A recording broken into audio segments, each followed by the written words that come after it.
میں نے کسی کے آگے کوئی ہاتھ نہیں پھیلائے، میں نے صرف اسے اپنی پریشانی بتائی تھی، اس نے خود مدد کی پیشکش کی ہے۔ کیا ہم بچہ اڈاپٹ کر سکتے ہیں؟ کیا؟ یہ پیسے شاویر کو دے دیجیے گا، اور پلیز یہ پیسے نا میں اس کے منہ پہ ماروں گی۔ کیا کہا تم نے؟ کیا ہم بچہ اڈاپٹ کر سکتے ہیں؟ کوشش کیجیے گا کہ اسے یہ پتا نہ چلے کہ یہ پیسے میں نے دی۔ شاویر راستے سے پیدل آ رہا ہوتا ہے، پیچھے سے ایمان اپنی گاڑی لے کر آ رہی ہوتی ہے، اور وہ جیسے ہی شاویر کو دیکھتی ہے تو گاڑی روک دیتی ہے اور شاویر کو بلاتی ہے۔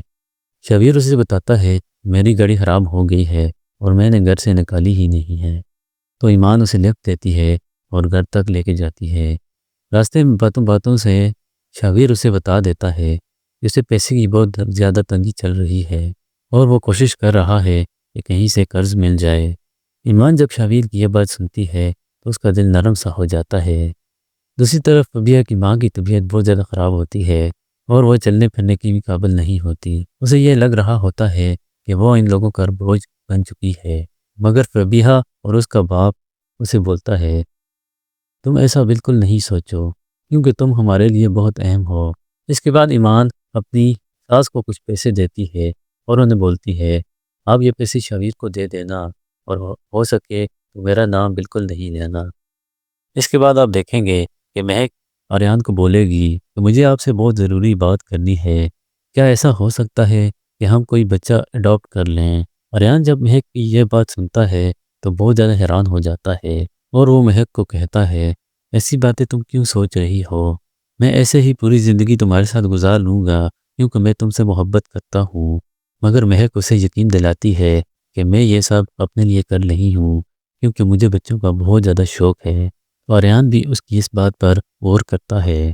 دوسری طرف ایمان جب شاویر کو پیسے دیتی ہے تو وہ امبر کے تھرو دیتی ہے، تو امبر اسے بتا دیتی ہے کہ یہ پیسے ایمان نے دیے ہیں۔ مانور کو جب پتہ چلتا ہے کہ ایمان نے شاویر کو پیسے دیے ہیں تو اسے بہت زیادہ غصہ آتا ہے، اور وہ شاویر سے کہتی ہے تم نے اس کے سامنے ہاتھ پھیلائے ہیں تبھی اس نے تمہاری مدد کی ہے۔ مگر شاویر اسے کہتا ہے میں نے اس کے پاس کوئی بھی ہاتھ نہیں پھیلائے ہیں، بلکہ یہ پیسے اس نے اپنی مرضی سے دیے ہیں۔ اس کے بعد مانور شاویر کو کہے گی کہ یہ پیسے میں اس کے منہ پر ماروں گی۔ یہ بات سن کر شاویر کو غصہ آ جاتا ہے اور وہ مانور پر چلاتا ہے۔ مانور کی ان باتوں کی وجہ سے شاویر کے دل سے مانور کا پیار مٹ رہا ہے اور وہ آہستہ آہستہ ایمان کے قریب ہو رہا ہے۔ ہاں تو ناظرین، آپ کی کیا رائے ہے آنے والی ایپیسوڈ کے بارے میں؟ اپنی رائے کا اظہار ضرور کریں۔ چینل پر نئے ہیں تو چینل کو سبسکرائب کر کے بیل آئیکن کو ضرور پریس کریں۔ ملتے ہیں ایک اور نئی ویڈیو میں، تب تک کے لیے ہمیں دیجیے اجازت۔ اللہ حافظ۔